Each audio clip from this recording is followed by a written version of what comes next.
We've reached the finite end, my friends. Season 1, Episode 8. This is our Season 1 finale. And today, we're answering your questions. Let's dive in.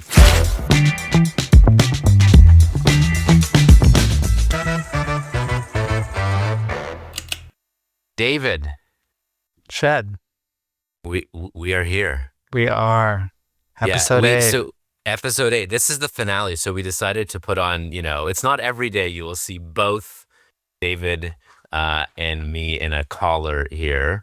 And funny enough, I have a client engagement after this, so I don't usually dress this fancy. I literally am office recording and with a client.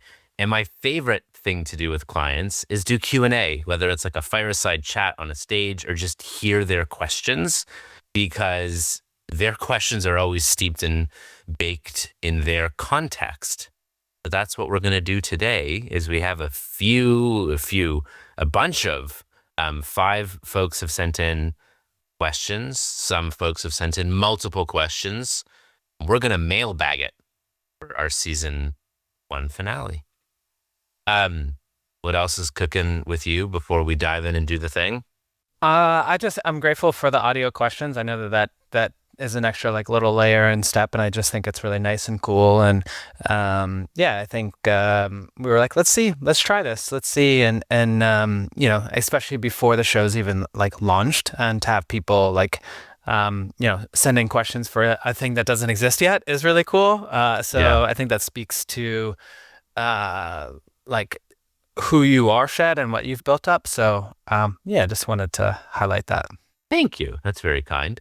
And I will give credit where it's due. This was your idea. We were I did not mean to tee it up like that. No, but we were sitting being like, what are we going to do for episode 8? And you're like, what if? And I'm like, that's brilliant.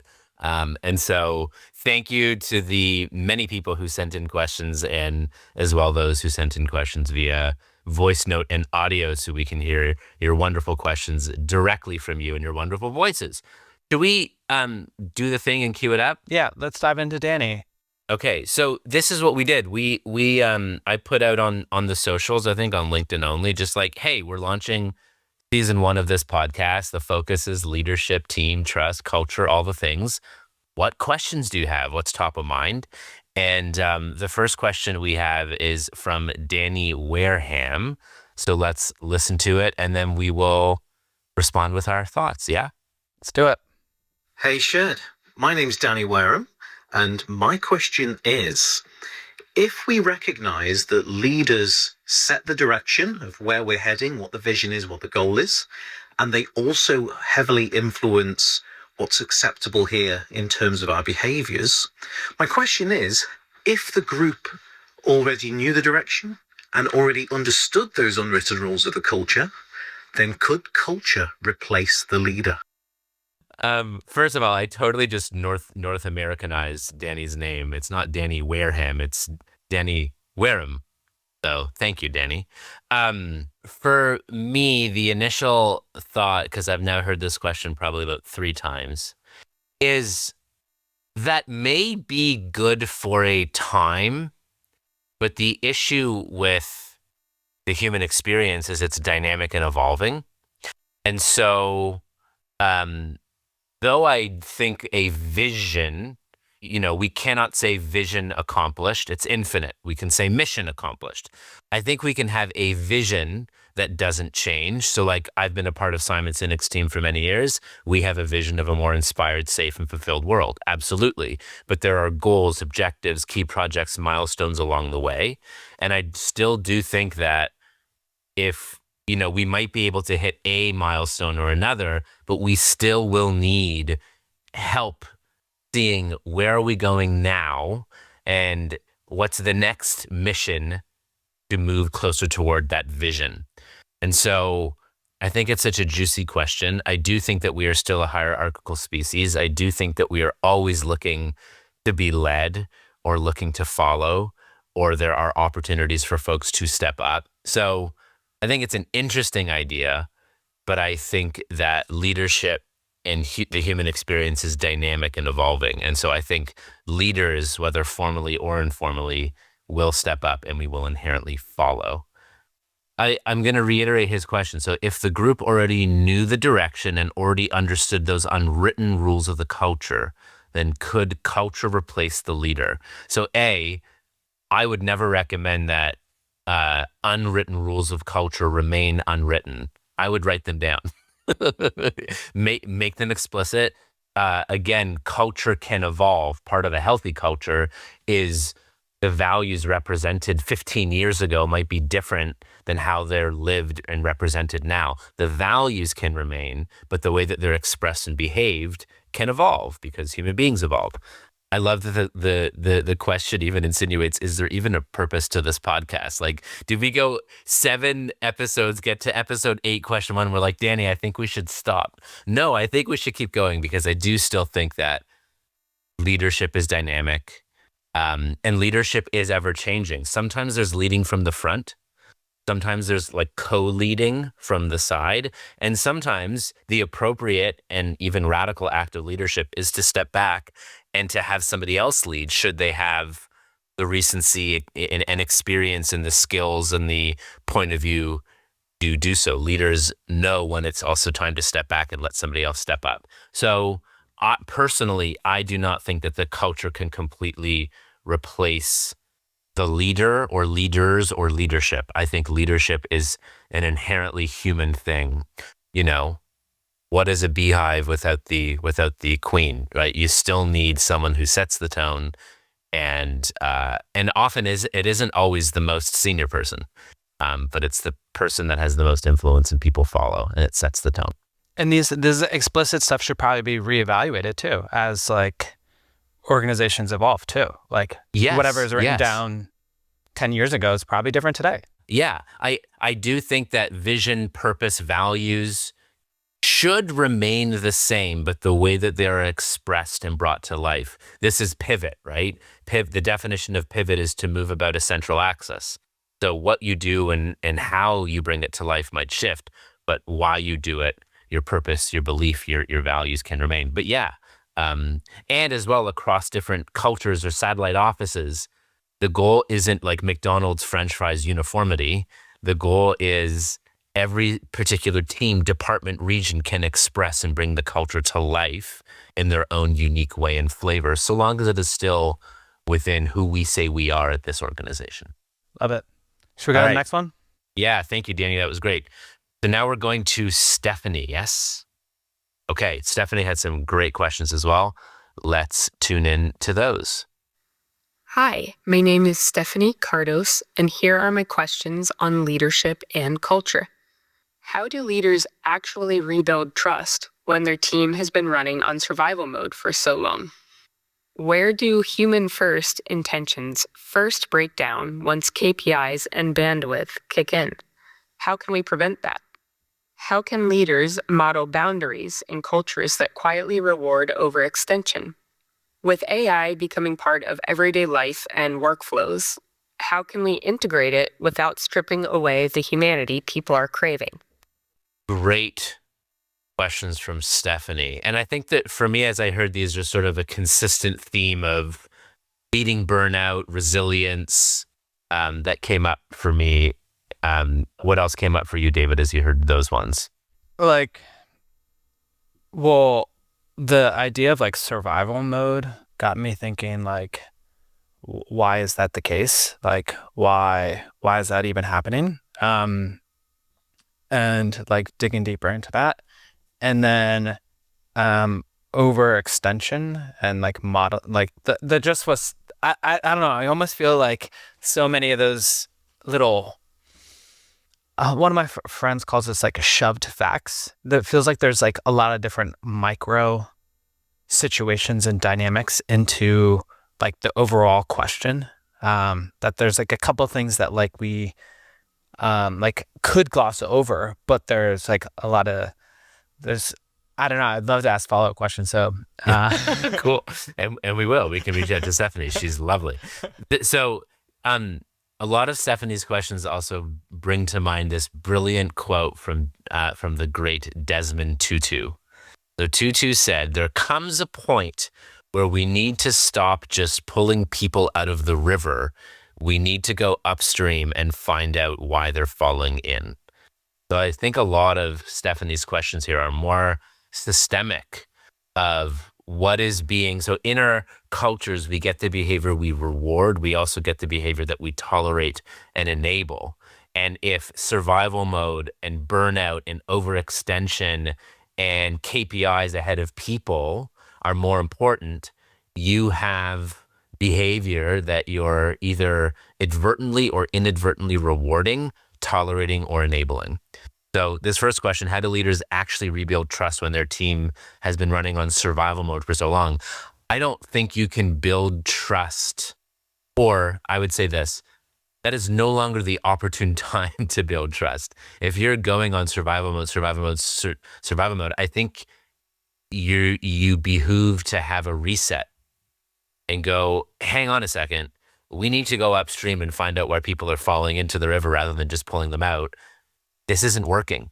We either need to hire more or put less work on our plates, or figure something out. It is hard. Like, the best time to build trust is when the waters are calm, such that when the waters are rough, because we're human and their waters are going to be rough, whether it's disruption or layoffs or challenging times or whatever it might be, or a COVID-19 pandemic or whatever, we have trust built in that bank account that we can lean upon it and ask people to take risks or ask people to extend trust because we've extended trust within them. So I think it's really hard to build trust in survival mode. And the best things to do is to reset and say, I don't think this is working. Team, do you agree? Yeah. It's time to see what we can do to shift into thriving, not just surviving. I think I'm not a burnout expert. I don't claim to be. I have definitely had a kind of a physical exhaustion burnout period, but I also feel like some stuff related to burnout is also connected to misalignment or not feel like I'm heading in the right direction, and it kind of feels like I'm spinning my wheels a little bit. So I think that and that can be like whatever vision is set, or it can just be like the story I'm telling myself about like the work that I'm doing and where I'm going.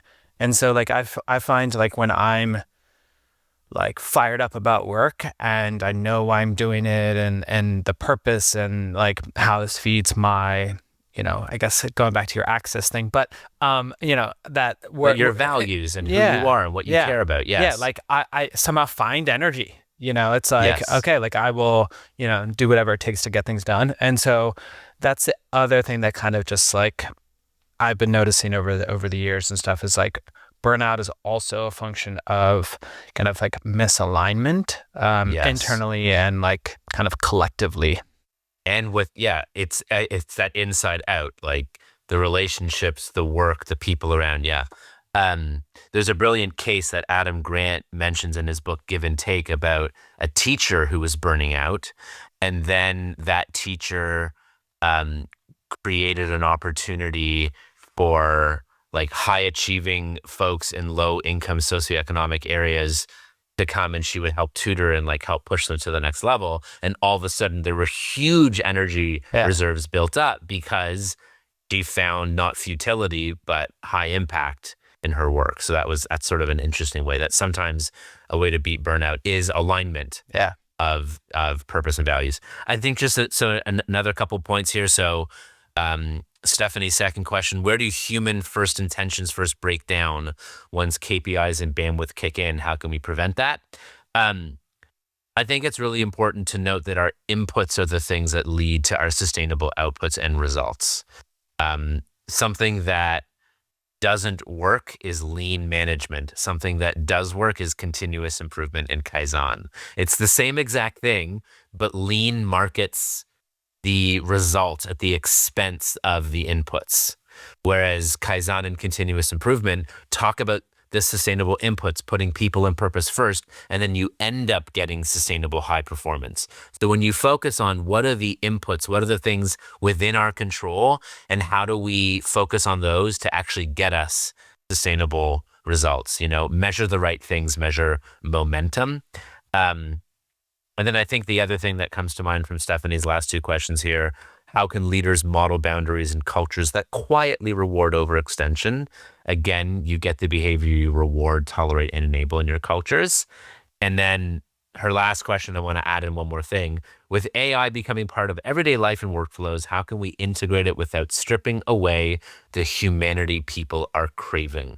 So the other thing, talking about burnout, that these sets of questions from Stephanie brought to mind for me is work that my friend Rich Davini has done, and we've mentioned Rich multiple times in this podcast, with Dr. Andrew Huberman, who has the podcast Huberman Lab.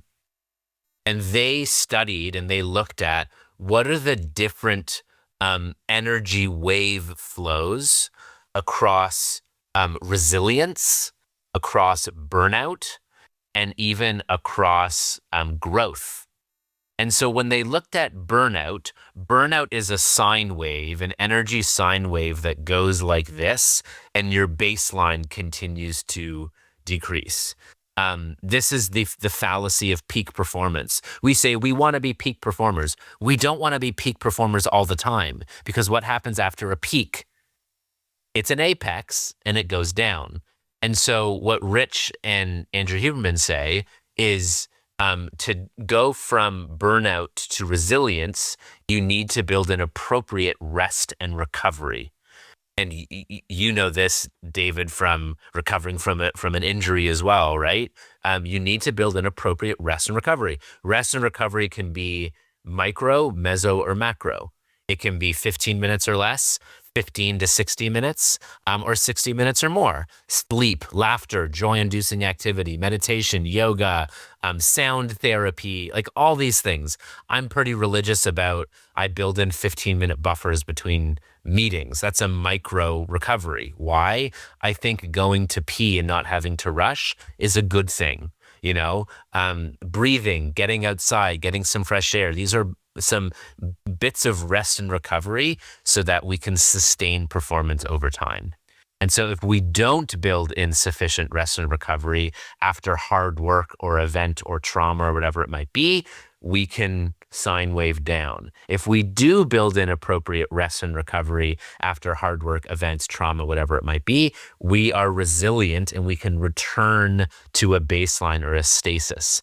Think of like an elastic rubber band that you extend and then you get it back to its normal equilibrium or baseline.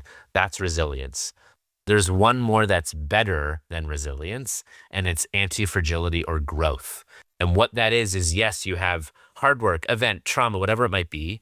You build in sufficient and appropriate rest and recovery, micro, meso, macro, and you add in another R, which is reflection, open-ended questions. Things like, you know, when you and I finish a podcast, we go, all right, what went well? What can go better?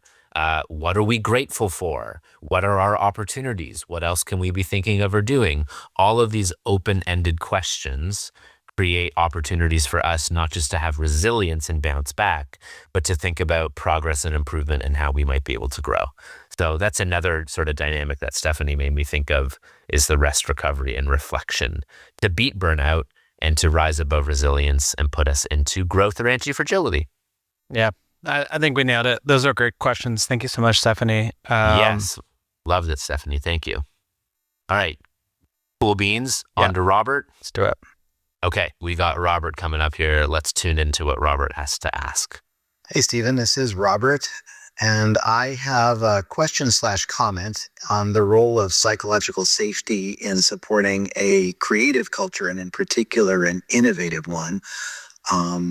Tim Clark in particular had some definitions of 4 stages of psychological safety. So I just wonder if you could comment on that and give your perspective on the value and the impact of having a psychologically safe work environment. Thanks. Amazing. Thank you, Robert. And I believe it's Robert Haynes. I hope I'm pronouncing that correctly, Robert. Thank you so much for the question. Psychological safety, I'm a fan. Kind of wrote a book with psychological safety as a huge key component. I think Tim Clark's work has been great in expanding and putting psychological safety on more of the map and getting to many, many, many more people.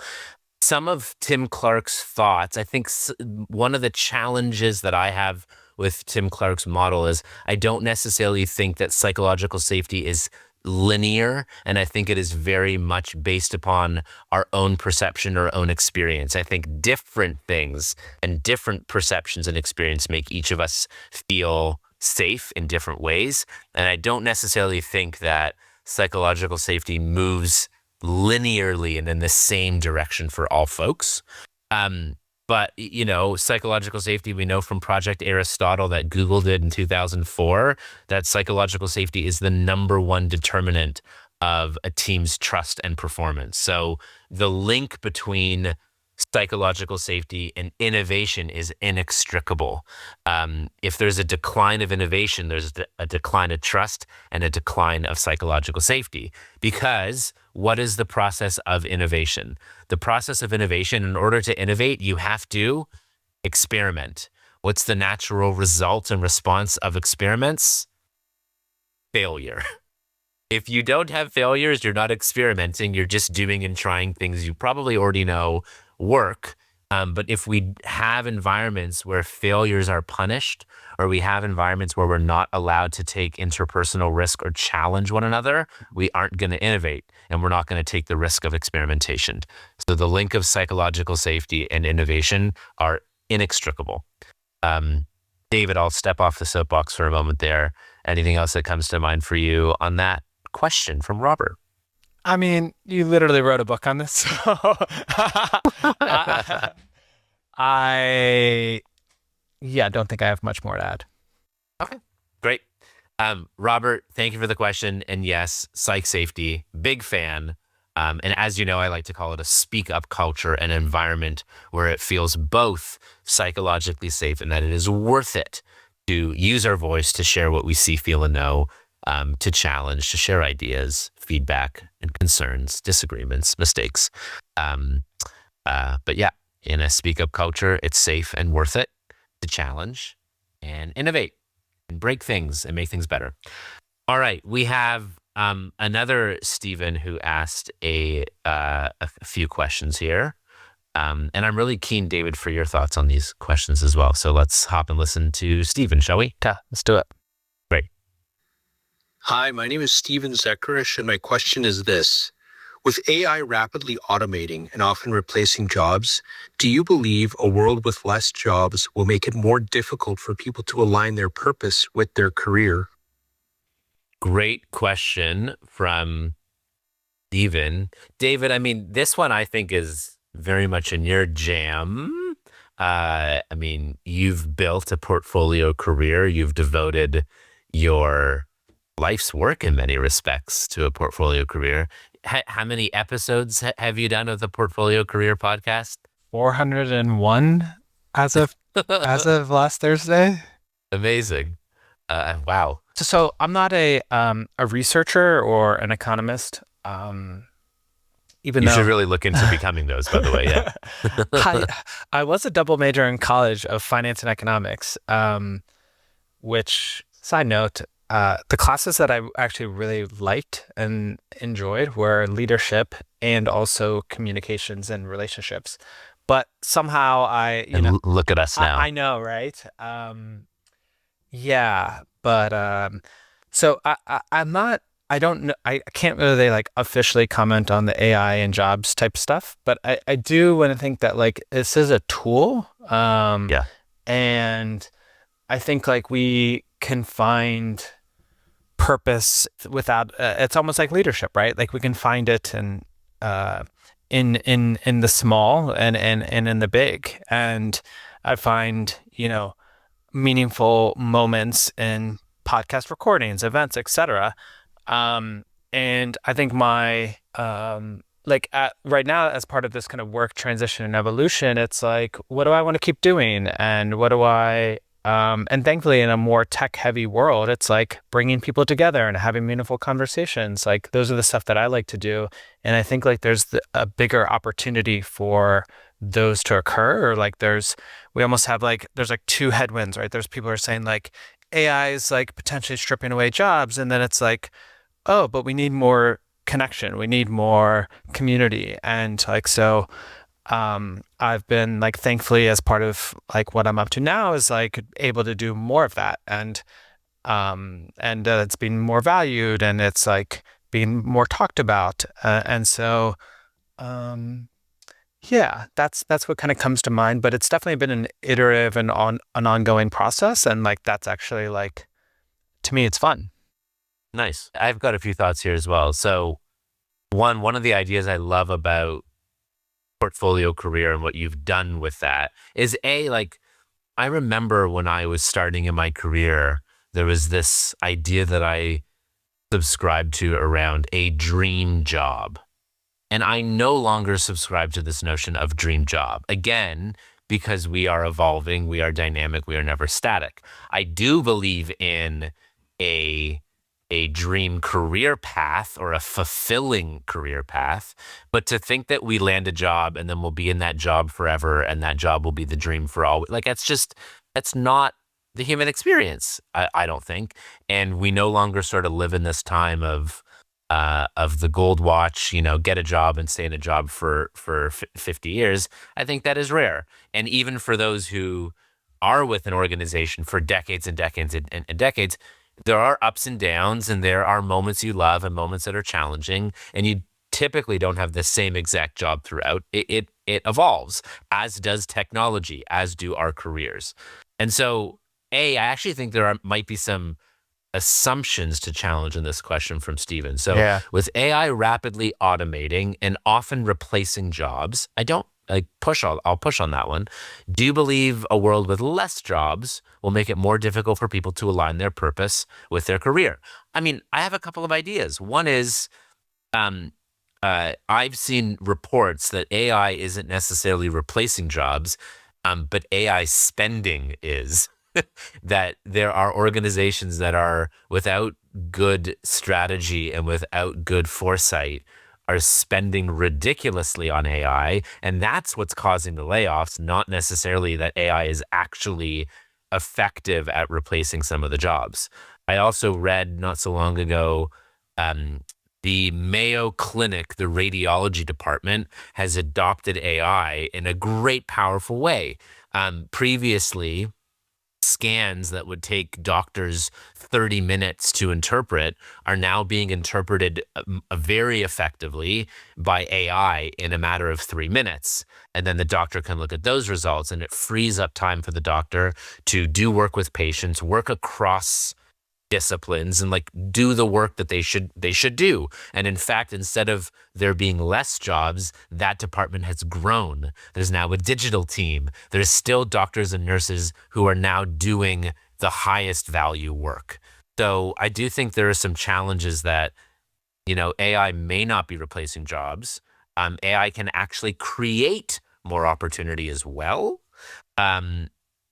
And then what else do I have to add on this? Yes, jobs shift and change.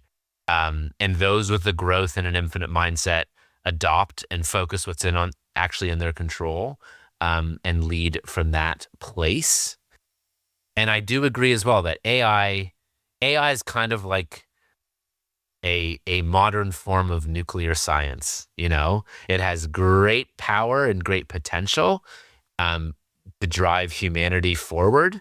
It also has potential to destruct and pull humanity backwards. It's user and buyer beware. And then I think the last piece on, will it make it difficult for people to align their purpose with their career? I actually think purpose is the thing that helps you, give you direction, helps find what's right for you. When you lean into your purpose and values, again, it's the conversation we had previously around burnout, alignment. How can I navigate, right? Purpose should give you direction and clarity. So I actually think, Stephen, that purpose is the very thing that might enable us to lead forward. Yeah. Yeah. And the other, like one way that I've been utilizing AI as a way to kind of like map my future or come up with some like potential ideas is I've created a Claude project. And Claude is a software tool created by a company called Anthropic. And I've like uploaded prior podcast episodes. I've uploaded notes from conversations. I've uploaded Substack posts of mine, and I've kind of created a like, here's my body of work. And then I like prompt it and I'll say like, based upon this, and like one time I was like, if I was trying to make $100,000, what should I do? And or like, what could I do? And like it came up with like, oh, like based upon this, you could do that. Based upon this, you could do this. And I was like, oh, like some of these things I hadn't thought about. And so AI was helping me then map out potential future projects or client work or jobs based upon like my unique experiences. And I feel like those unique, those kind of specific projects were like, either I would have figured it out or could have figured out some of them intuitively over time, but like having that like menu to say like, David, this is you, like these are like logical next steps from the body of work that you've already created. Like AI helped me like visualize and see things in a way that, you know, journaling could do or conversations could do or, you know, long walks could do. But it just like was immediately like, okay, if here's what you're looking for, like here's some suggestions. And I think if we live in a world that outsources thinking, critical thinking and discernment to AI, I think we're in trouble. But I think that we can use AI to summarize, to look at the past to see what should we do. Like that's where I think the power in AI is. I've been approached by some people to be like, hey, load your book and all of your podcasts and body of work, and then we'll sell a prompt shed product. And I'm like, okay, that's interesting, but like it doesn't leave room for the future.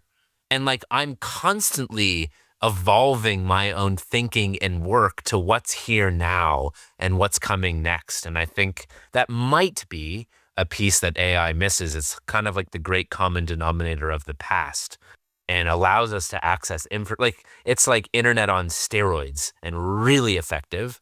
But I think innovation and future may actually live in, hey, summarize this, what do you see?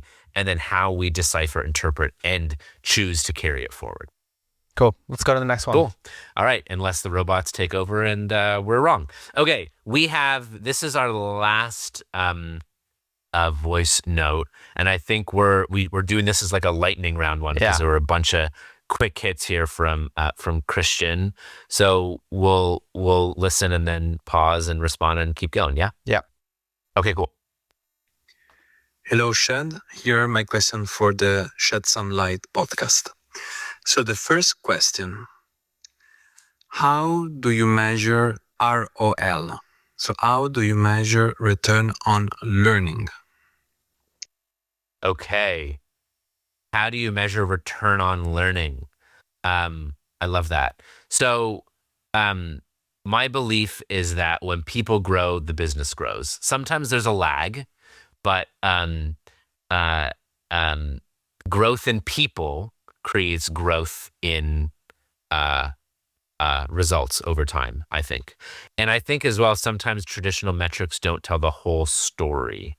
So one of my, I've got a great story and a favorite story. Friend of mine who's like a best-selling, well-known author, once had a gig at the Pentagon.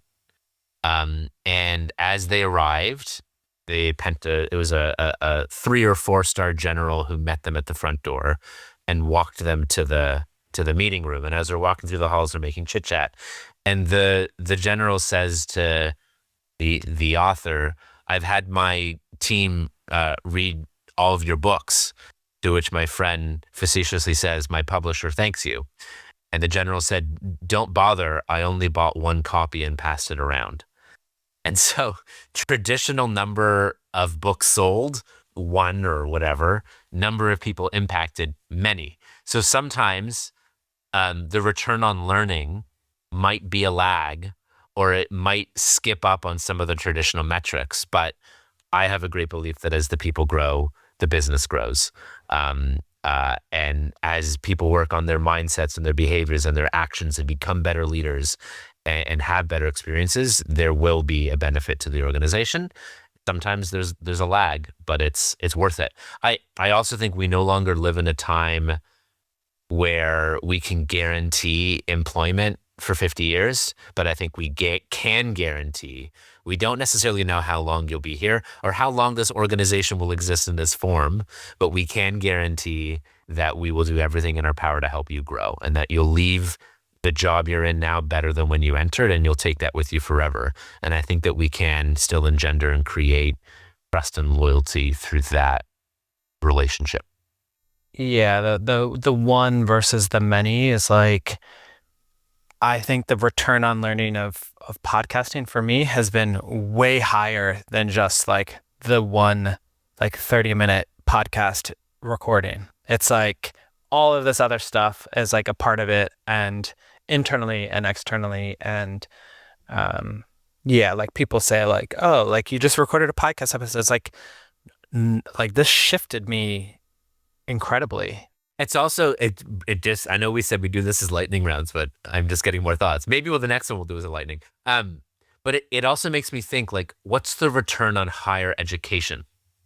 As I reflect, like, I have two young kids. They'll be 10 and 7 by the time this podcast episode comes out. And one of the questions I ask is like, what will they do after high school? Like, will they go to college or university? I don't know.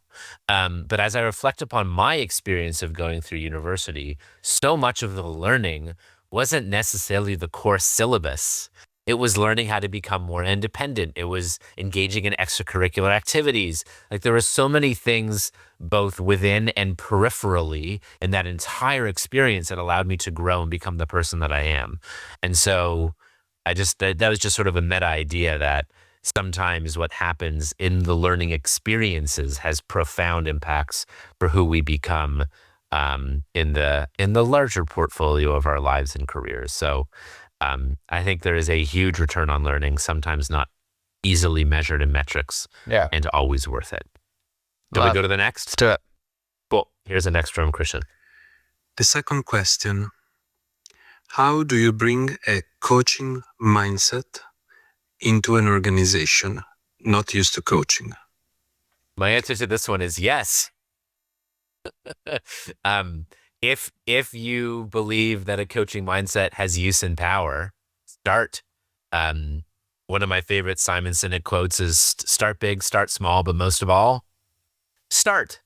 And the power of a coaching mindset is, as opposed to just handing out answers and micromanaging, asking some questions. I'll lean back to our great episode we had with Leanne Davey on coaching, right? Sometimes the right approach may not be feedback. It might be coaching. So I could say, hey, David, instead of saying like, put more visuals in your slides, I could say, what was your goal or what were you going for, right? I just had a client event last week and an amazing presenter presented before me, which, sucks because now the pressure's high for me to actually try to be good. But he said, please give me feedback. And after it, he's like, all right, what do you got for me? And my first question to him was, well, what's your strike zone? Like, what are you looking to work on? What are you hoping to hear from me? Right. And so I think the power of a coaching mindset is in asking open-ended questions that allow people to think for themselves and grow. If you want to do it, start asking more open-ended questions. Read a book like The Coaching Habit from my friend Michael Bungay-Stanier, and you will create a coaching mindset on your team and organization. So start. Next question. Let's do it. The third question is, how do you measure the pulse of an organization? For example, through culture surveys, but also through other methods that are maybe less known. All right. Should I keep going on a roll here? Yeah, this feels like your wheelhouse. Yeah. Okay. So again, the answer is yes. I think a couple things. So one, surveys can be really valuable. Doing a survey once or twice a year. There's also great micro measurement tools of you can test employee sentiment, keeping it anonymous through things that are written in channels as well while keeping privacy. I'm good with both formal and informal. So the example I like to give here is I run 2 organizations. One is I have a small leadership development practice with a small team that I love. The other is I co-lead an organization in my house. My wife and I are co-CEOs, and we have 2 subordinates, our 2 kids, Jack and Sophie. And we care deeply that Jack and Sophie feel part of the family, that they belong, that they can grow, that they can challenge us, right? Now, I could say to them, dear Jack and Sophie, we care deeply that you feel a part of this family, that you belong, that you're growing, that you feel fulfilled, that you can challenge us, and that you're members and contributing members of this family. Kindly click on this link and fill out the survey, and we'll never talk about this again, right? Not useful. It's the survey plus what do you do with it? I've heard that there are some survey tools now where you can actually double click on comments anonymously and ask clarifying questions to learn more as well. But it's both the formal and the informal. It's the listening sessions. It's the having a team building experience. It's the taking my kids out for ice cream or going for a walk and say, we got the survey results and here are some of the themes, and I want to talk about these things and help bring them to life. So I think that it is both a mix of formal and informal tools to give them maximum value. Love it. Your wheelhouse as well. Cool. Amazing. All right. There's one more from Christian, and then we'll wrap this episode and season up with a bow, shall we? Let's do it. Okay, great. Here we go. The 4th question: what's the key difference in your point of view between a feedback culture and a feed-forward culture? And how do you bring an organization mindset to move towards the latter, so the feed-forward? Sub-question: can feedback and feed-forward coexist? And if yes, how? Amazing. Thank you, Christian Oliver Harris. Love that. I fully admit we listened to this question. We're like, feed forward. What's that? To the Googles we go. This is what we got. Feed forward, for those of us who didn't know, like David and I, is the reverse exercise of feedback. It's the process of replacing positive or negative feedback with future-oriented solutions. In simple terms, it means focusing on the future instead of the past. Do I go with my thoughts first, see if you have something to add? Cool.